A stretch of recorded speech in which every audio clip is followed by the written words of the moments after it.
Welcome to மாயா பஜார். இன்றைக்கு நான் பார்க்கும் ரெசிபி புளி சாதம். நல்லெண்ணெய் 5 டேபிள் ஸ்பூன் ஊற்றிருக்கேன்.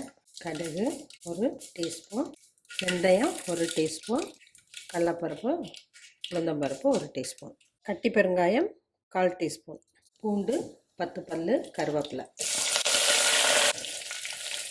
தக்காளி பெரிய பழம் 1, 3 எலுமிச்சம்பழம் அளவு புளி எடுத்துருக்கேன். இதை சுடுதண்ணியில் போட்டு கரைச்சி ஜூஸ் எடுத்து வச்சுக்கணும். 2 தடவை ஃபில்ட்ரு பண்ணிக்கணும். வரமிளகா 10. 2 நிமிஷம் ஃப்ரை ஆகட்டும். தக்காளி நல்லா ஃப்ரை ஆயிடுச்சு. புளி கரைசலை ஊற்றிடலாம்.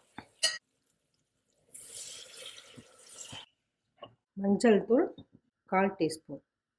மூடி போட்டு 5 நிமிஷம் நல்லா கொதிக்கட்டும். இடையில ஒரு தடவை கிளறி விடணும். இந்த சமயத்தில் விருப்பப்படுறவங்க தோல் எடுத்த நடக்கல்லையை போட்டு கொதிக்க விடலாம். கடலை பருப்பு 1 டீஸ்பூன், உளுந்தம்பருப்பு 1 டீஸ்பூன், பொட்டு உளுந்தும் போட்டுக்கலாம். வெந்தயம் 1/2 டீஸ்பூன், கொத்தமல்லி 1 டீஸ்பூன், கட்டி பெருங்காயம் 1/4 டீஸ்பூன், 2 வரமிளகா, எள்ளு 1/2 டீஸ்பூன். பொன்னிறமாக லோ ஃப்ளேமில் வச்சு வறுத்து எடுக்கணும். ஃப்ரை பண்ணியாச்சு. இதை நல்லா ஆற விட்டு மிக்சியில் போட்டு பவுட்ரு பண்ணி புளிக்காய்ச்சலை சேர்த்துடலாம்.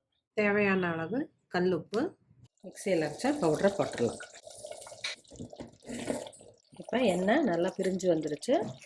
ஸ்டவ் ஆஃப் பண்ணிடலாம். 1 டீஸ்பூன் வெல்லம் போடுறேன். சாதம் கொஞ்சம் உதிரியாக இருக்கணும்.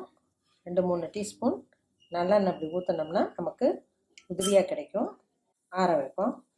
சாதம் கட்டி இல்லாமல் கிளறி விட்டுக்கணும்.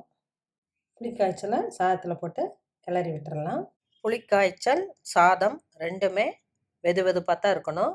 ரொம்ப சூடாக போட்டு கிளறக்கூடாது. புளிக்காய்ச்சல் ரெடி ஆயிடுச்சு. ஏர் டைட்டாக ஃப்ரிட்ஜில் ஸ்டோர் பண்ணி வச்சுக்கலாம். தேவைப்படும் போது கொஞ்சமாக எடுத்து சூடு பண்ணி சாதத்தில் கலந்துக்கலாம். புளி சாதம் ரெடி ஆயிடுச்சு. கடலை சட்னி, கொத்தமல்லி சட்னி எல்லாம் காம்பினேஷன் நல்லாயிருக்கும். சில பேருக்கு இதோட தயிர் ஊற்றி சாப்பிட பிடிக்கும். குழந்தைகளுக்கு செஞ்சு கொடுங்க, சாப்பிட்டு பாருங்கள். தேங்க்யூ.